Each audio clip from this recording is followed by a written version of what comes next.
আজ আমাদের ভাইজ্যাক ভ্রমণের দ্বিতীয় দিন। আজকের যে ভিডিওগুলো দেখাবো সেগুলো সম্পূর্ণ ভাইজ্যাকের আনকমন জায়গা। ভাইজ্যাক ঘুরতে এসে সমস্ত জায়গায় সচরাচর কেউ আসেন না। এখানে রয়েছে বোট রাইডের মজা। আপনারা চাইলে বোটে করে বঙ্গোপসাগরের মাঝখানে পৌঁছে যেতে পারেন।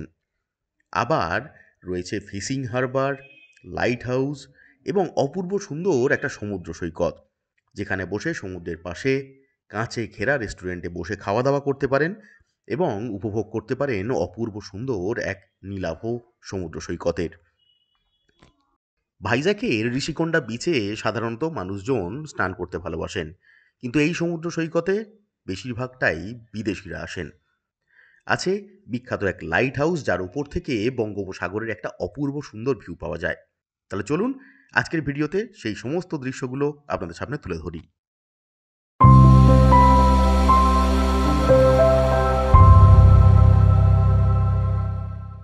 গুড মর্নিং, আমি শুভেন্দু সরকার। ভ্রমণ সঙ্গীতে আপনাদের সবাইকে স্বাগত জানাই।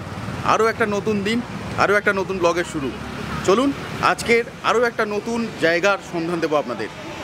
আজ এখন আছি ভাইজ্যাক, একদম বিশাখাপত্তনমের আরকে বিচের পাশে। এখান থেকে আজকের আমাদের জার্নি শুরু হচ্ছে, সেকেন্ড দিনের জার্নি। ভাইজ্যাক সাইট সিনের সেকেন্ড দিনে আপনারা কী কী দেখবেন তাই নিয়ে থাকবে আজকের ব্লগ, তাই পুরো ব্লগটা স্কিপ না করে দেখতে থাকুন। চলুন ঝটপট দেরি না করে ভিডিওটা শুরু করে ফেলি। এই হচ্ছে ক্রাউন বেকারি, ঠিক এর উপরে যে বিচটে ওই ফ্লোরটাতে আমরা ছিলাম। অ্যাপার্টমেন্ট থেকে চেক আউট করে নিচে ক্রাউন বেকারিতে এসে বসলাম। সেখানে গিয়ে দেখলাম টাটকা টাটকা ফলের রস তৈরি হচ্ছে, তাই আমরাও অর্ডার দিয়ে ফেললাম আর নিয়ে নিলাম নিজেদের পছন্দ মতো জুস। তারপর জুস খাওয়া শেষ করে আমাদের গাড়ি চলে আসায় ঝটপট গাড়িতে উঠে পড়লাম আর রামকৃষ্ণ বিচের পাশ দিয়ে আমাদের গাড়ি এগিয়ে চলল আমাদের আজকের গন্তব্যের দিকে। ভাইজ্যাকে আমাদের আজকের শেষ দিন, আর আজকের আমরা সাইট সিন কমপ্লিট করে সোজা চলে যাব স্টেশন। সেখান থেকে রাতে আমাদের ট্রেন, সেই ট্রেন ধরে আমরা বেরিয়ে পড়ব হাওড়ার উদ্দেশ্যে। তাহলে চলুন আজকের দ্বিতীয় দিনে ভাইজ্যাকে আপনারা কি কি ঘুরে দেখবেন সেগুলো ঝটপট দেখে নিই। কথা বলতে বলতে আমরা এসে পৌঁছালাম ফিশিং হারবার। গাড়ি একদম গেটের সামনে আমাদেরকে নামিয়ে দিল। তারপরেই পায়ে হেঁটে এগোতেই দেখলাম অজস্র মাছের সারি। বহু মানুষ মাছ বিক্রি করছেন। সামনে এত বড় একটা টুনা ফিশ বস্তাবন্দি করছিল দাদারা, তাও ভিডিও করে নিলাম। তারপর রাস্তা ধরে আস্তে আস্তে এগিয়ে যত গেলাম, ডান দিক বাঁদিকে চারিদিকে শুধু শুকনো মাছ। ভিডিওতে যতটা সুন্দর দেখতে লাগছে, ওখানে গন্ধ কিন্তু ততটা সুন্দর নয়। যাই হোক, সেই গন্ধ শুকতে শুকতে সামনে গিয়ে দেখলাম এইরকম একটা সোর্ড ফিশ। তারপর আস্তে আস্তে এগিয়ে গেলাম সামনের দিকে। সেখানে থরে থরে সাজানো বিভিন্ন রং বেরঙের বোট। সেই বোটের পাশ দিয়ে রাস্তা, সেই রাস্তা দিয়ে আমরা আস্তে আস্তে আরও এগিয়ে চললাম একদম শেষ প্রান্তের দিকে, কারণ সেই শেষ প্রান্তেই রয়েছে মূল আকর্ষণ। আপনারা চাইলে এখান থেকে বঙ্গোপসাগরের বুকে ভেসে পড়তে পারেন বোটে করে। ফিশিং হারবারে বোটিং পয়েন্ট, একদম শেষের দিকে বোটিং পয়েন্ট। এই হচ্ছে কাউন্টার, 250 টাকা করে পার হেড, 4 জন মিনিমাম হলে তবেই বোট ছাড়বে। চলুন যাই, বোটিংয়ের এক্সপিরিয়েন্স আপনাদের সাথে শেয়ার করি। আমার এর আগে এর এক্সপিরিয়েন্স রয়েছে, আরেকবার করতে চলেছি। ছোট্ট সিঁড়ি বেয়ে নেমে একটি বোট পেরিয়ে পরবর্তী বোটটিতে গিয়ে বসলাম। তারপর আমাদেরকে লাইফ জ্যাকেট পরিয়ে দিয়ে বোট আস্তে আস্তে ধীর গতিতে বেরোতে লাগলো বিভিন্ন রং বেরঙের বোটের মাঝখান দিয়ে। আস্তে আস্তে যখন বাইরের দিকে বেরোচ্ছি, অপূর্ব সুন্দর লাগছিল সামনের দৃশ্যটা, কারণ পুরো ভাইজ্যাক শহরটা আস্তে আস্তে উন্মুক্ত হয়ে যাচ্ছে আমাদের সামনে। আর দূরে পাহাড় সারি সারিবদ্ধভাবে দাঁড়িয়ে আছে। এরপর এই জায়গাটাতে ঢেউ কিন্তু একদমই ছিল না, তার কারণ সামনের দিকে পোর্টের অংশতে পুরো ঢেউটা আটকে যাচ্ছিল। আস্তে আস্তে এই বোট যখন এগিয়ে যাবে এবং এই পোর্টের সীমানা পার করবে, তখন থেকেই শুরু হয় মূল ঢেউ। কিন্তু আহ, এর আগের বারে আমরা যখন পৌঁছেছিলাম তখন কিন্তু বোট বেশ জোর গতিতেই এখান থেকে বেরিয়েছিল, কিন্তু এই সময় ততটা জোরে যেতে দেখলাম না।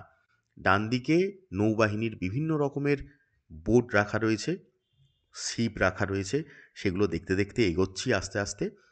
আর নীল জলের ওপর দিয়ে এই বোটিং সত্যি অপূর্ব সুন্দর ফিলিং। তবে একদম ফ্রন্ট লাইনে বসায় আমাদের আরও বেশি ভালো লাগছিল। সামনের দিকে দেখুন, দূরে দেখা যাচ্ছে পুরো ভাইজ্যাকের রামকৃষ্ণ বিচের পাশের অংশটা। আর এই হচ্ছে পোর্টের একদম শেষ অংশ। এখানে এই বোল্ডারগুলো ফেলে দেওয়া রয়েছে যাতে ঢেউ বেশি ভিতরের দিকে না আসতে পারে তার জন্য। কারণ এর ভিতরেই কিন্তু সমস্ত রকমের ছোটোখাটো বড় বোট, সব বোটগুলো কিন্তু নোঙর করা থাকে। আর এরপর থেকেই আস্তে আস্তে শুরু হচ্ছে ঢেউ। বেশ দুলছি দুলছি, দুর্দান্ত লাগছে। তবে বোট কিন্তু এখনো পর্যন্ত জোরে চালানো হচ্ছে না। তারপর অনেকক্ষণ ধৈর্য ধরে বসার পর এই দুলুনিটা কিন্তু বেশ লাগছিল। কারণ এই জায়গাটাতে ঢেউ কিন্তু একটু বেশি। তবে বোট আগেরবারে যখন এখান থেকে আরও সামনের দিকে এগিয়ে গিয়েছিল, তখন কিন্তু বেশ ভয়ের লেগেছিল। কিন্তু এখানে আমাদের বোটটা ঘুরিয়ে নেওয়া হচ্ছে। তো আমি জিজ্ঞাসা করলাম যে, দাদা কী হলো, সামনের দিকে কেন যাওয়া হবে না? তখন উনি জানালেন যে আজকের ওয়েদার ভালো না এবং সামনে বীভৎস পরিমাণ ঢেউ, তাই সামনের দিকে যাওয়া হবে না। তাই ওখান থেকেই ধীর গতিতে আমাদের বোট সেই ঢেউয়ের সাথে সাথে দুলতে দুলতে আস্তে আস্তে ঘুরিয়ে নিচ্ছে। যাই হোক, আলটিমেটলি যেটা অ্যাডভেঞ্চার হিসাবে ভেবেছিলাম যে অ্যাডভেঞ্চার করব, সেটা আর হয়ে উঠল না। তাই ফেরার পথে অল্প একটু জোরে চালালেন সেই বোটের দৃশ্য ধরলাম, আর ডান দিক থেকে পুরো শহর এবং পোর্ট এরিয়াটা চোখের সামনে ভেসে উঠল। সামনে জাহাজ এসছে, সেখান থেকে মাল খালাস হচ্ছে। এই দেখতে দেখতেই পৌঁছে গেলাম আবার আমাদের জেটি ঘাটে। এরপর আমাদের গাড়ি এগিয়ে চলল পাহাড়ি রাস্তা ধরে পাহাড়ের উপরের অংশে। রাস্তা বেশ সুন্দর, ডান দিক বাঁদিকে লাল মাটি, তার মধ্যে দিয়ে আমাদের গাড়ি এগিয়ে চলেছে পরবর্তী গন্তব্যের দিকে, লাইট হাউস। কিন্তু দুঃখের বিষয়, সেদিন সেই সময় লাইট হাউস বন্ধ থাকার কারণে আমাদের লাইট হাউসে ঢুকতে দেওয়া হয়নি। গাড়ির জানলা দিয়ে বাঁদিকে চোখ যেতেই থমকে দাঁড়ালাম। গাড়ি থেকে নেমে দেখে নিলাম জাহাজ তৈরির কারখানা এবং পোর্ট এরিয়া। দূরে সারিবদ্ধ জাহাজগুলো দাঁড়িয়ে আছে, দেখতে দুর্দান্ত লাগছিল। একটা দিক পুরো যেন পাহাড়ে ঘিরে রেখেছে শহরটাকে। সেই দৃশ্য দেখতে দেখতে সামনে এগোতেই চোখের সামনে ভেসে উঠল একটা বঙ্গোপসাগরের অপূর্ব সুন্দর ভিউ। দুদিক থেকে দুটো পাহাড়ে ঘিরে রেখেছে এবং মাঝখানে যেন একটা সুন্দর নীলাভ সুইমিং পুল। নিচের দিকে নামার পর সমতলে এসে পৌঁছালাম এবং বাঁদিকে শুরু হলো তালগাছের সারি এবং তার সাথে বঙ্গোপসাগরের দৃশ্য। সেই রাস্তা ধরে আস্তে আস্তে এগিয়ে চললাম আমাদের পরবর্তী গন্তব্যের দিকে, যেখানে সাধারণত ট্যুরিস্টরা আসেন না, ফরেনার যারা রয়েছেন তাদেরই ভিড় বেশি দেখলাম। সেই জায়গাটার নাম ইয়ারাদা বিচ। এর আগের বার যখন এসেছিলাম তখন জায়গাটা আরও বেশি সাজানো গোছানো ছিল, এখন দেখে যেন অচেনা অচেনা লাগছে। যাই হোক, চলুন জায়গাটা ঘুরে দেখাই, বেশ ভালো লাগবে। ওই দূরে দেখতে পাচ্ছেন আমাদের গাড়ি পার্কিং করা রয়েছে।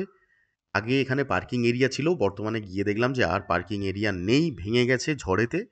তারপর সামনে প্রচুর দোকানপাট ছিল, সেগুলোও সব ভেঙে গুঁড়িয়ে গিয়েছে। তাই সামনে একটা ছোট্ট ছাউনি করা, সেই ছাউনির মধ্যে গিয়ে দাঁড়ালাম।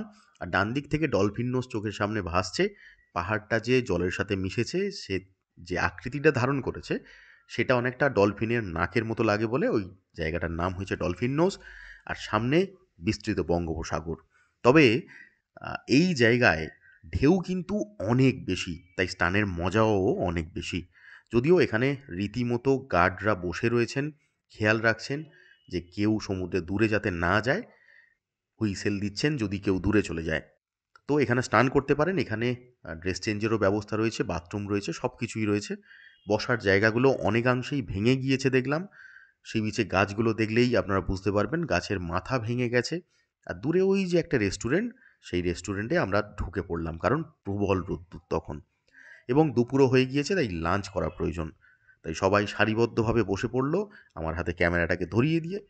আর আমি এই বাইরের দিকের দৃশ্যটা ভুলতেই পারছিলাম না, তাই বাইরে একবার উঁকি মারতেই চোখের সামনে সেই নীল জলরাশি ভেসে উঠল। তাই বারবার মনে হচ্ছিল একবার করে বাইরে গিয়ে ঘুরে আসি। খাবার দিতে দেরি হচ্ছে, তাই আর ধৈর্য না ধরে বাইরের দিকে বেরিয়ে পড়লাম। দেখে নিলাম সেই বঙ্গোপসাগরের অপূর্ব ভিউ। আর বাঁ দিক ডান দিক বিভিন্ন জায়গায় গাছের গোড়ায় গোড়ায় প্রচুর মানুষজন, লোকাল মানুষজনই বেশি, তারা বসে আছেন, সময় কাটাচ্ছেন সুন্দর করে। বিকেলের টাইমে এখানে আসলে কিন্তু আপনাদের বেশ ভালো লাগবে, আমি এটা গ্যারেন্টি দিয়ে বলতে পারি। আমরা এখন দাঁড়িয়ে আছি ইয়ারাদা বিচ। ভাইজ্যাক ট্যুরে যারা আসেন তারা কিন্তু এই ইয়ারাদা বিচে অনেকেই আসেন না। এই ইয়ারাদা বিচ খুব পপুলার একটা বিচ ফরেনারদের কাছে। ইন্ডিয়ানরা খুব কমই আসেন এখানে, যারা রয়েছে প্রত্যেকটাই ফরেনার বেশিরভাগই, আর লোকাল কিছু মানুষজন রয়েছেন। এখানে একটা রেস্টুরেন্টও রয়েছে, আপনারা এখানে আসলে খাওয়া দাওয়াও করতে পারেন। আর এর আগে আমি যখন ইয়ারাদা বিচে এসেছিলাম তখন কিন্তু জায়গাটা আরও সুন্দর ছিল, সুন্দর করে বসার জায়গা ছিল, ড্রেস চেঞ্জের জায়গা ছিল, সব কিছু ছিল। কিন্তু হুদহুদ হওয়ার পর থেকে এই জায়গা কিন্তু পুরো ধূলিসাৎ হয়ে গেছে। কয়েকটা শুধু ছাউনি রয়েছে, এরকম ছাউনি, সেই ছাউনির নিচে বসে আপনারা খাওয়া দাওয়া করতে পারেন এবং বেশ কিছুটা সময় কিন্তু কাটাতে পারেন। তো আমার রেকমেন্ডেশন থাকবে, যদি স্নান করার টার্গেট থাকে, ঋষিগন্ডা বিচের থেকেও কিন্তু এখানকার ঢেউ অনেক বেশি এবং সুন্দর, অপূর্ব সুন্দর স্নানের জায়গা। তাই এখানে চাইলে এখানে কিন্তু আপনারা এসে স্নানও করতে পারেন। আর ইয়ারাদা বিচটা অবশ্যই করে লিস্টে রাখুন। দুদিন সাইট সিনের মধ্যে একদিন Yarada beach, lighthouse, Dolphin Nose আর তার সাথে ফিশিং হারবার, এই কটা জিনিস একদিনে ঘুরে দেখতে পারেন আপনারা। সেক্ষেত্রে ট্রাভেলারের আমাদের ভাড়া পড়ছে 17 সিটের যে ট্রাভেলার, সেই ট্রাভেলার আমরা নিয়েছি, ভাড়া পড়ছে 6,000 টাকা। আমি ট্রাভেলারের নাম্বার থেকে আরম্ভ করে সমস্ত কিছু ডিটেল দিয়ে দিচ্ছি, ডেসক্রিপশন বক্সেও সব কিছু থাকবে, আপনারা চাইলে যোগাযোগ করে তাদের সাথে চলে আসতে পারেন এই জায়গায়। চলুন। বলতে বলতে আমাদের খাবার চলে এসেছে, ফ্রাইড রাইস আর চিলি চিকেন। ফ্রাইড রাইসটা অপূর্ব করেছিল, যদিও খিদে পেয়েছিল প্রচণ্ড, তাই ভিডিও ভালো করে করতে পারেনি, তাই ঝাপসা এসছে। আর সাথে দিয়েছিলেন ওনারা রায়তা। দুটো টেস্টই কিন্তু বেশ সুন্দর ছিল, দারুণ লেগেছে, দামও কিন্তু রিজনেবল।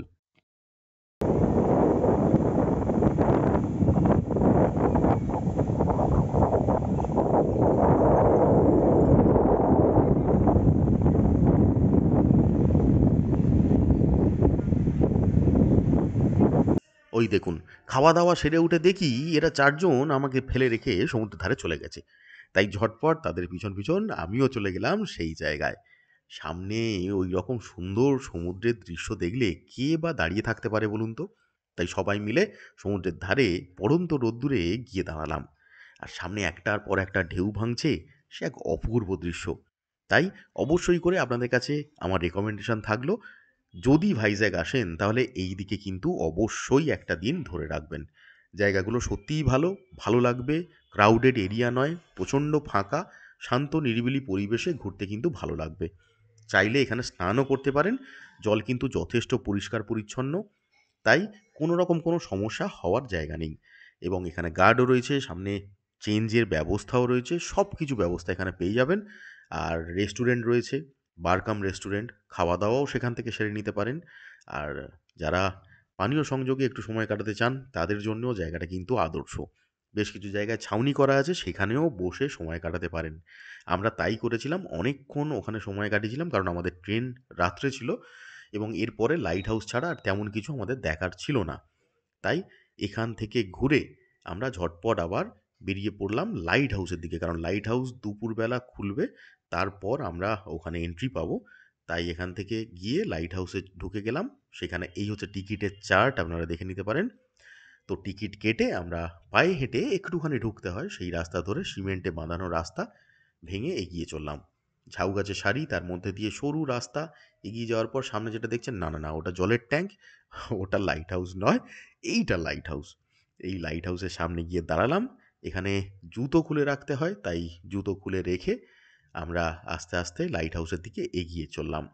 সামনে যেতেই দেখলাম বিভিন্ন লাইট হাউসের ছবি এবং ম্যাপ দিয়ে বোঝানো আছে কোন জায়গায় কোন লাইট হাউসটা অবস্থিত। সেই ম্যাপটাকে বেশ ভালো করে দেখলাম, দেখে নিয়ে তারপর আস্তে আস্তে সিঁড়ি ভেঙে উপরের দিকে উঠলাম। এই সিঁড়িটা আগে কিন্তু সেই ঘোরানো পুরোনো দিনের যেরকম জল ট্যাঙ্কের সিঁড়ি হয় সেই রকম সিঁড়ি ছিল। আর এখন গিয়ে দেখলাম বেশ সিমেন্টে সুন্দর করে বাঁধানো সিঁড়ি করে দিয়েছে। সেই সিঁড়ি ভেঙে উপরে উঠলাম। আর ওই যে উপরে আমাদেরকে উঠতে হবে অনেকখানি উপরে। আর এই হচ্ছে লাস্ট স্টেপ। এই জায়গাটা বেশ সরু, আমাদের লম্বা লোকেদের জন্য বেশ সমস্যার বিষয়। যদিও ওঠার পর যে দৃশ্য চোখের সামনে ভেসে উঠল, তাতে কিন্তু মন পুরোটাই ভালো হয়ে গেছে।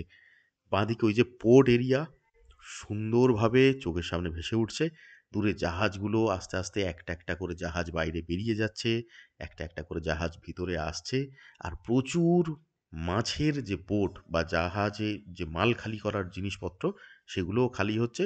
সেগুলো খালি চোখে বেশ পরিষ্কার দেখা যাচ্ছিল, তাই দারুণ লাগছিল। আর এখানে দাঁড়িয়ে অনেকক্ষণ সময় কাটালাম, তবে প্রচুর লোকের ভিড়। যদি একটু লিমিটেড লোক তোলে তাহলে মনে হয় বেশি ভালো লাগে, কারণ নড়ার জায়গা ছিল না। পুরো এরিয়াটা যে ঘুরে দেখবো চারদিকটা, সে সুযোগ হয়ে ওঠেনি। একটা দিক থেকেই আমাদেরকে দেখতে হয়েছে। তারপর আস্তে আস্তে নিচে নেমে এলাম, আর লাইট হাউসের ঠিক নিচ থেকে এই দৃশ্য চোখের সামনে ভেসে উঠল। দূরে ধোঁয়া ছেড়ে এগিয়ে চলেছে একটা জাহাজ। আর এই হচ্ছে মেন, না এটা কোনো চোখ নয়, এটা একটা কাঁচের তৈরি টর্চ বলতে পারেন। এই হচ্ছে মেন লাইট। এই লাইট দিয়েই কিন্তু জাহাজগুলোকে পথ নির্দেশ দেয় এখান থেকে। এই হচ্ছে সেই লাইট হাউস। এই সরু রাস্তা দিয়ে আবার আমরা আস্তে আস্তে নিচের দিকে নেমে পড়লাম। বেশ কষ্টকর এই রাস্তা নামাটা, বিশেষ করে। আর নিচ থেকে এইরকম একটা দৃশ্য চোখের সামনে ধরা পড়ছে। এখানে বসেও বেশ খানিকক্ষণ সময় কাটালাম, কারণ ওই বললাম যে আমাদের এরপরে তো আর যাওয়ার কোনো জায়গা নেই। ট্রেন যেহেতু 8টার পর, তারপর আমরা চলে এলাম 5টা 28। তখন একদম প্ল্যাটফর্মের সামনে এসে দাঁড়ালাম, আর তারপরেই আমাদের ট্রেন এসে পৌঁছালো আমাদের স্টেশনে। এরপর আমাদের গন্তব্যের দিকে আমরা এগিয়ে যাব। আজকের মতো ভিডিওটা এখানে শেষ। কেমন লাগলো অবশ্যই করে কমেন্ট করে জানাবেন প্লিজ। অবশ্যই করে এরপরে চ্যানেলে চোখ রাখবেন, কারণ এরপর পুরো ভাইজ্যাগ, আরাকু, জগদলপুর আপনারা কিভাবে ঘুরবেন পরপর পুরো একটা ভিডিওর মাধ্যমে আমি আপনাদের সামনে তুলে ধরবো, যাতে আপনারা এই 3টে জায়গা একসাথে 8 দিন বা 9 দিনে কভার করতে পারেন। তার জন্য সমস্ত ডিটেল আমি দিয়ে রাখবো, আপনারা চাইলে গিয়ে ভিডিওটা দেখতে পারেন। আর আজকের ভিডিওটা কেমন লাগলো অবশ্যই করে কমেন্ট করে জানান। আপনাদের একটা কমেন্ট কিন্তু আমাকে মোটিভেট করে। আজকের মতো ভিডিওটা এখানে শেষ করছি। আশা করছি অন্যান্য ভিডিওগুলোর মতো এই ভিডিওটাও যথেষ্ট ভালো লেগেছে আপনাদের। যদি ভালো লাগে তাহলে অবশ্যই করে একটা লাইক করবেন আর কমেন্ট করে জানাবেন। আর খারাপ লাগলে সেটাও কমেন্ট করে জানান, তাহলে আমি নিজেকে আরও ইমপ্রুভ করতে পারবো। আর যারা যারা আমার চ্যানেল দেখছেন অথচ এখনও পর্যন্ত আমার চ্যানেলটা সাবস্ক্রাইব করেননি, তারা চাইলে নিচে গিয়ে লাল বাটনে ক্লিক করে সাবস্ক্রাইবটা করে দিন, আর পাশে থাকা বেল আইকনটা প্রেস করতে ভুলবেন না। তাহলে আমি যখন কোনো ভিডিও আপলোড করব তার ইনস্ট্যান্ট নোটিফিকেশান আপনার কাছে পৌঁছে যাবে। আর যারা যারা ইনস্টাগ্রামেতে এখনও পর্যন্ত ফলো করেননি, তারা চাইলে ইনস্টাগ্রামেতে গিয়েও ফলো করতে পারেন। আমি আইডিটা এখানে দিয়ে রাখলাম, যান ফলো করুন।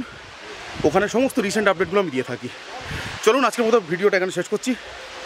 ভালো থাকবেন, সুস্থ থাকবেন, আর প্রচুর প্রচুর ঘুরতে থাকবেন। টাটা।